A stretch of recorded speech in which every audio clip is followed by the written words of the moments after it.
No mercado de saúde, a jornada do paciente está cada vez mais digital.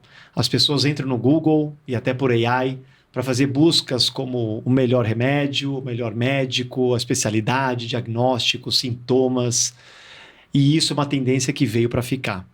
De fato, só em 2025, 88 milhões de consultas foram geradas pelo aplicativo, pelo site da Doctoralia no Brasil. Isso é gigantesco, né? Ao mesmo tempo, a gente nota que o cuidado ainda se perde no meio do caminho. 76% dos pacientes enfrentam barreiras importantes na continuidade do cuidado. E para entender melhor esse cenário, hoje eu recebo aqui o Marco Salero, que é COO da Doctoralia. Marco, bem-vindo ao Oxigênio 10 para a Saúde. Prazer estar aqui com você, vamos trocar bastante, podendo compartilhar aqui tudo que eu já aprendi e o que a gente vive na Doctoralia. Maravilha. Estou muito feliz de receber aqui você hoje, porque a gente tem muita curiosidade de aprender mais sobre o perfil das pessoas que estão usando as plataformas digitais. Mas antes de a gente entrar no tema, eu queria que você falasse um pouquinho para a nossa audiência. Quem é Doctoralia? O que é Doctoralia? Né? Como que funciona? De onde vem? Eu acho que seria interessante passar esse background. Com certeza. Doctoralia, ela é uma plataforma, parte do Doc Planner Group, é um grupo global, tá? Ele vem de origem polonesa, então ele está na Europa há muitos anos. Se estabeleceu basicamente como um grupo que conecta pacientes a profissionais de saúde, tá? Via um marketplace que a gente chama, né? Que é um site. Então, no Brasil, que normalmente as pessoas falam, até conheço a Doctoralia, ela trabalha com médicos. É basicamente isso. Então, quando você busca no Google, na sua jornada para encontrar algum doutor, você vai invariavelmente acabar na nossa plataforma para eu poder te apresentar opções se você escolher uma. Tá? Então, basicamente, aí que começou a história. É um grupo que está presente em 13 países, né? Então, o Brasil, um dos principais do mundo.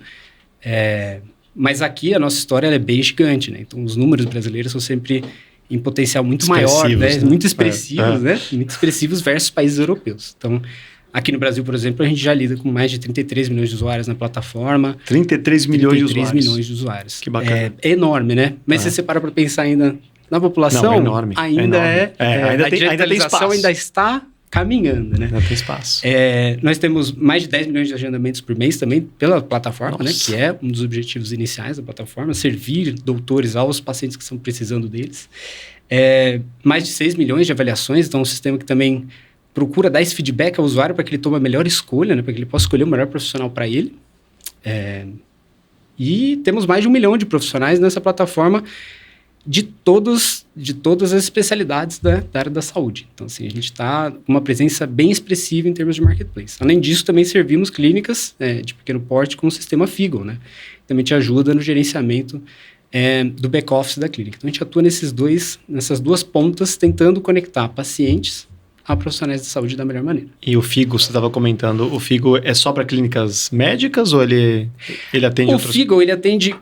Ele é o melhor sistema generalista do mercado. Então, ele atende todas as especialidades do mercado, especialmente multiclínicas de pequeno porte. Então, ele foi mais pensado para multiespecialidades de pequeno porte. É bem interessante. Poxa, eu fiquei pensando aqui nesses números, né? Você, com esse volume gigantesco de interações, você tem praticamente um laboratório do comportamento humano, né, no digital aqui.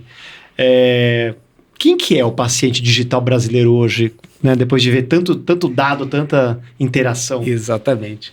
A gente tem acesso a um volume de dados muito grande, né? Então, o comportamento está muito bem descrito na plataforma. Mas a gente também faz pesquisas, né, anuais para tentar entender como que esse perfil está evoluindo. Perguntar para esses pacientes, né, o que eles estão buscando nesse momento. O que a gente percebe? Né? Ele é um paciente basicamente 85% mobile. Então, assim, eles estão... Como é de se esperar hoje em dia, né? Já o desktop ele passa a ter uma função mais de trabalho, mais fixa, mas no dia a dia você vai usar mais o celular. E acho que um dos dados mais interessantes é que 74% das pessoas buscando por saúde na nossa plataforma são mulheres. Então, 74% são mulheres. Elas representam a chefia do cuidado da saúde, normalmente dos lares. Seja das crianças, delas mesmas, ou de seus parceiros. Principalmente dos parceiros. Exatamente, principalmente, né? Eu, por exemplo, também. O homem não se cuida. Então, é muito... Exato. Mas o que é engraçado, apesar do share de homens ser menor, ele vem crescendo. Então, ele já foi menor, E nessa última pesquisa ele subiu para 26%. Ele era menos de 25%, menos de 24%. Mas ainda é muito baixo. Hein? Exatamente. Muito interessante. Baixo, muito baixo. Mas o autocuidado começa a vir à tona também do lado masculino. Acho que isso são fatores muito relevantes. E um dado que me chama muito a atenção também foi a psicologia e psiquiatria entre as especialidades mais buscadas na plataforma de vocês. Isso mostra uma quebra de tabu importante, né? E, na sua visão, a telemedicina foi o motor principal dessa mudança? Ou foi, por exemplo, a Covid que catapultou todo o tema de saúde mental, um pouco dos dois?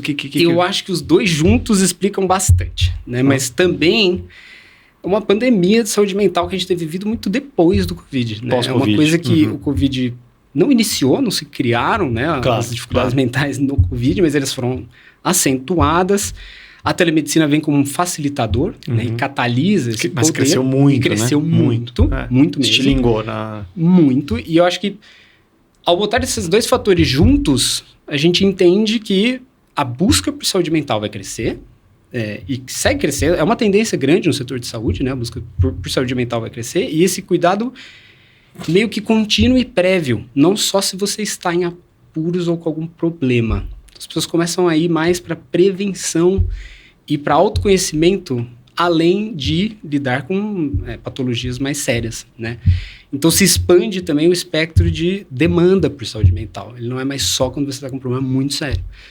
Passa a ser parte do cuidado constante do ser humano. Então é isso que tem acontecido nesses últimos anos. A demanda por saúde mental no Brasil tem crescido drasticamente. Acho que em todas as frentes a gente pode ver isso, até em fármacos mesmo. Sem dúvida. Né? É bem grande, muito, né? De uso contínuo.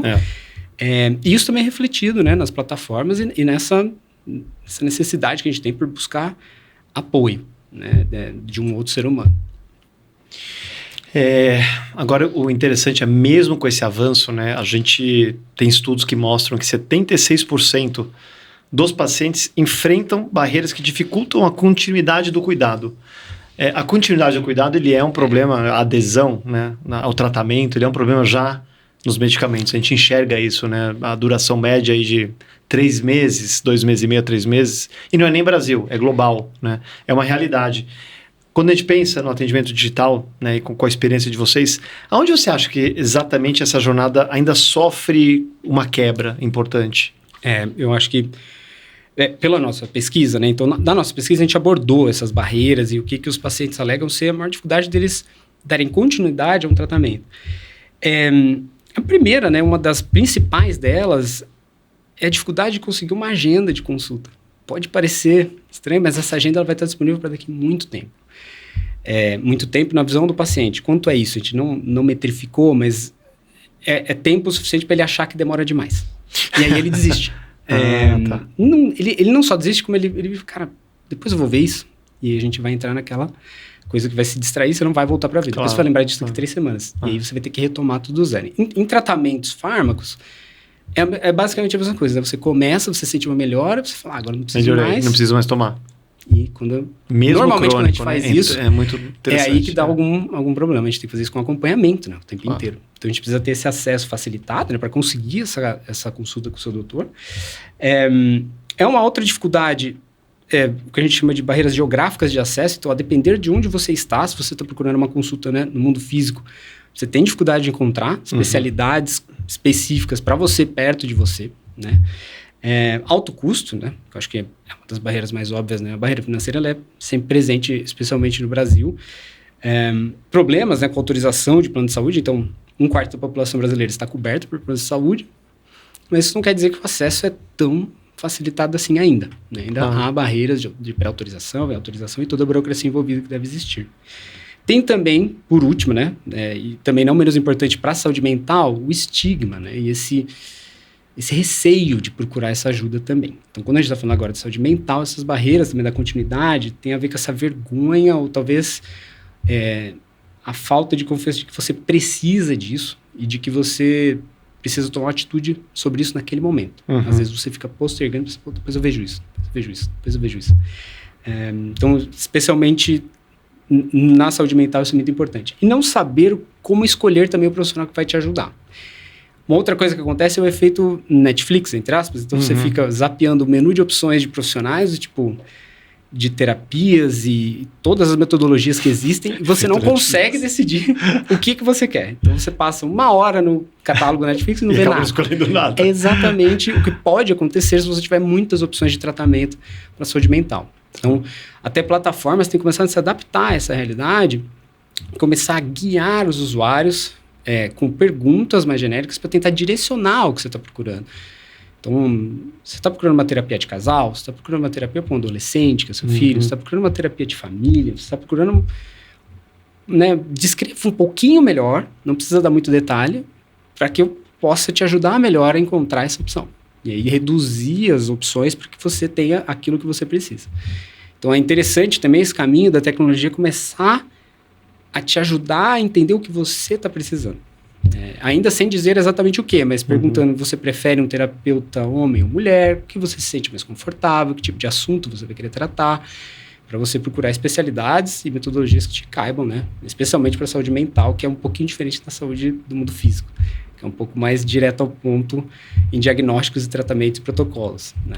Muito interessante você falar isso, porque, eu até dou um exemplo, eu trabalhei muito tempo em bens de consumo. Sim. E os grandes aprendizados nossos era realmente de que o consumidor não pode ter muita escolha, senão ele não escolhe nada. É isso, É um estudo de neuromarketing, neurociência aqui, sabe? Tem um número ideal de escolhas. Exatamente. Né? Sem nenhuma escolha ele também não gosta, mas se você der demais, que é tipo Netflix, começa a ficar difícil, você não consegue decidir. Que interessante. Tem uma última curiosidade que eu queria te perguntar. A Doctoralia não é uma startup, quer dizer, já é uma empresa global, está mais de 13 países, né, você comentou. Eu queria que você desse um pouco para a gente desse sabor do que é o brasileiro de fato, como que a gente se destaca versus os outros países. Realmente a gente tem uma adoção mais rápida do digital, a gente procura mais médico, a gente é mais paranoico com o tema todo? Como que é? É uma ótima pergunta, assim. Eu acho que dentro do grupo é engraçado que a gente se destaca por algumas coisas. Primeiro que o setor de saúde em cada país, ele é bem diferente. Então, é bem comum que ele seja diferente. Mas o Brasil ele é muito especial. Porque ele tem a parte privada, ele tem a parte de plano de saúde e ele tem a parte pública. E todas são muito grandes. Em outros países, normalmente uma domina e outras não. Então, isso já nos torna muito especial. O brasileiro, sim, adota tecnologias mais rápido que o resto do mundo. Isso já foi visível no mobile. Tá? Então, redes sociais sempre foram um grande sucesso no Brasil, desde que eu trabalhava no Facebook, porque a gente está mais aberto ao novo e parece que para o brasileiro participar dessa nova onda é estar inovando, é estar vivendo o novo. E a gente gosta muito disso. Em saúde, isso se traduz em busca e jornadas de pacientes mais digitalizadas versus países mais tradicionais, especialmente europeus. Então, a gente procura mais o digital para nos guiar na jornada de saúde, para começar essa jornada de preciso de uma ajuda, ou quero fazer um check-up, eu estou curioso para ver alguma coisa, melhorar alguma coisa na minha vida. O brasileiro ele usa mais o digital para isso. Em AI, isso ficou muito mais claro. Não só dentro da Doctoralia, que já tem serviço de AI, também a gente vai falar depois, mas acho que na adoção do AI na vida, o brasileiro, eu acho que o Brasil, segundo os dados que eu já li, é o segundo maior do mundo, só depois dos Estados Unidos. Impressionante. E é muito impressionante. Porque é uma tecnologia de 2 anos de existência, no grande público. Muito nova. Ela envolve, em alguns casos, subscription ou não, mas a gente já pula da busca do Google para uma busca AI numa janela muito curta, né? E que no resto do mundo não é nessa velocidade. Na Doctoralia a gente observou isso na adoção. Assim que a gente lançou o nosso primeiro produto de AI para médicos, a gente notou que a adoção foi velocidade da adoção foi absurda. Num nível Mas segura pra gente conversar disso depois. No nível da gente ser disparado, um dos maiores na adoção de AI para adotores. Então, assim, é muito rápido quanto a gente adota a tecnologia. Isso já foi visto em outras frentes. Claro. Quando a Uber veio, quando as redes sociais vieram, o YouTube, o Google, qualquer tipo de serviço é realmente incrível. Mesmo a Netflix tem uma presença no país muito grande. Então, a gente sempre gosta dessas coisas novas. E para a saúde, isso não é diferente. Muito bom. Marcos, esse retrato do paciente digital trouxe para a gente muito insight importante, principalmente para quem pensa no futuro da saúde. Tá? Então, obrigado aí pela conversa. Foi muito boa. Te agradeço. Muito obrigado, Eduardo. Prazer. E a gente continua no próximo episódio falando sobre inteligência artificial e o que já está mudando na prática. Até lá.